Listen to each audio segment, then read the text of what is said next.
हल्ला बोल में गरीबों को आरक्षण को लेकर सुप्रीम कोर्ट के फैसले पर आज चर्चा करेंगे। जनवरी 2019 में मोदी सरकार ने सामान्य वर्ग के गरीबों को 10% आरक्षण दिया, लेकिन मामला सुप्रीम कोर्ट तक पहुंच गया।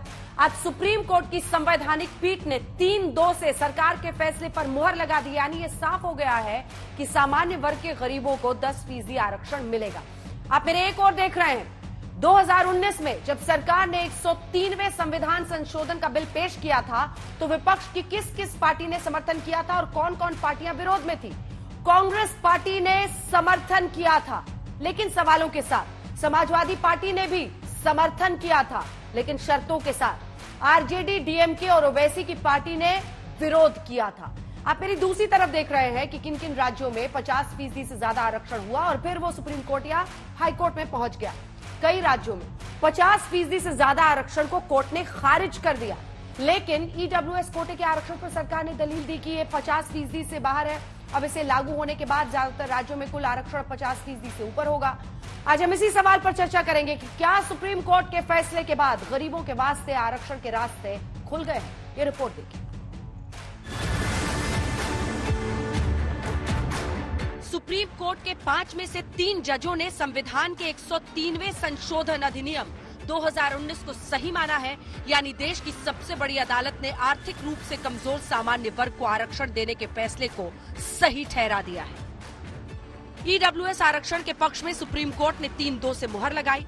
3 जजों ने माना कि आर्थिक आधार पर आरक्षण देना संविधान की मूल भावना के मुताबिक है, लेकिन चीफ जस्टिस यूयू ललित ने ईडब्ल्यूएस आरक्षण के विरोध में अपना फैसला सुनाया। जस्टिस रविंद्र भट्ट भी ईडब्ल्यूएस आरक्षण के खिलाफ रहे। गुजरात में एक बार जरूर दिया गया था 10% रिजर्वेशन थ्रू नोटिफिकेशन, मगर वो भी हाई कोर्ट ने स्टेक डाउन कर दिया था। उसके बाद में एसएलपी यहाँ पेंडिंग थी। इलेक्शन के पहले आनन फानन में 10% आर्थिक आधार पर आरक्षण दिया गया, जिसको आज यहाँ पे मेजोरिटी व्यू है जस्टिस महेश्वरी के साथ में justice Bela Trivedi and justice Pardiwala, इनके व्यू ने अपहेल्ड किया है कॉन्स्टिट्यूशन अमेंडमेंट को। इधर कोर्ट का फैसला आया, उधर फैसले पर सवाल।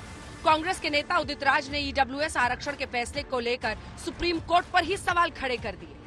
तो सीमा क्रॉस हुई तो 30 साल तक तो इंदिरा साहनी का जजमेंट की शर्त रही है। आज वो शर्त कहाँ गई? इसलिए मैं कहता हूँ कि ये जातिवादी मानसिकता है सुप्रीम कोर्ट का, और इसलिए ज्यादातर मुकदमे जो रिजर्वेशन के होते हैं वो हारे जाते हैं। देखिए, आज संवैधानिक संस्थानों के ऊपर कांग्रेस पार्टी और विपक्ष जिस ढंग से प्रहार कर रहा है, भारत के लोकतंत्र के लिए खतरा पैदा करने वाला है। हालांकि कांग्रेस पार्टी की तरफ से डैमेज कंट्रोल करने प्रमोद तिवारी आए, फैसले का स्वागत किया, लेकिन बीजेपी से सवाल दागे। 100 दिन रह गया था 2019 में, चुनाव हार रहे थे, तब क्यों लाए? तो आपकी नीयत गरीबों के साथ नहीं थी, ईडब्ल्यूएस कोटे के साथ नहीं थी, बल्कि इस बात के साथ थी कि चुनाव कैसे लड़ा जाए, वरना तो 5 साल क्यों नहीं लाए। भारत के सुप्रीम कोर्ट ने आज बहुमत से नरेंद्र मोदी सरकार के इस निर्णय की वैधता पर अपनी मुहर लगा दिया, जिसके द्वारा ऊंची जाति के गरीब लोगों को 10% का आरक्षण देने का निर्णय लिया गया था। अब आरजेडी और आम आदमी पार्टी को, देश की जनता को, ऊंची जाति के गरीबों को इसका जवाब देना पड़ेगा कि इन लोगों ने क्यों इस निर्णय का विरोध किया था। चलिए अब आपको दिखाते हैं कि 5 जजों की बेंच में किस न्यायाधीश ने क्या टिप्पणी की। जस्टिस बेला त्रिवेदी ने ईडब्ल्यूएस आरक्षण पर मुहर लगाते हुए कहा कि आरक्षण के लिए संविधान संशोधन सही था और संसद के फैसले को सकारात्मक रूप से देखा जाना चाहिए। जस्टिस दिनेश महेश्वरी ने भी केंद्र सरकार के फैसले पर मुहर लगाई और कहा कि ईडब्ल्यूएस आरक्षण संविधान के मौलिक अधिकार का उल्लंघन नहीं है और इसे समानता का उल्लंघन नहीं होता है। जस्टिस जेपी पारदीवाला ने भी फैसले का समर्थन किया और कहा कि आरक्षण के लिए नियमों का मूल्यांकन जरूरी है। जस्टिस पारदीवाला ने ये भी कहा कि निहित स्वार्थ के लिए ना हो आरक्षण का इस्तेमाल। वहीं जस्टिस रविंद्र भट्ट ने आरक्षण के फैसले का विरोध किया और कहा कि ये संविधान के बुनियादी ढांचे का उल्लंघन है। उन्होंने कहा कि ईडब्ल्यूएस आरक्षण समानता के सिद्धांत में विभेद करता है। चीफ जस्टिस यूयू ललित ने कहा कि वो जस्टिस रविंद्र भट्ट के फैसले से बिल्कुल सहमत है। 2 ओपिनियन है, एक मेजॉरिटी 3 जजेस के और एक जस्टिस भट्ट का डिसेंटिंग ओपिनियन है, जिससे चीफ जस्टिस एग्री करते हैं।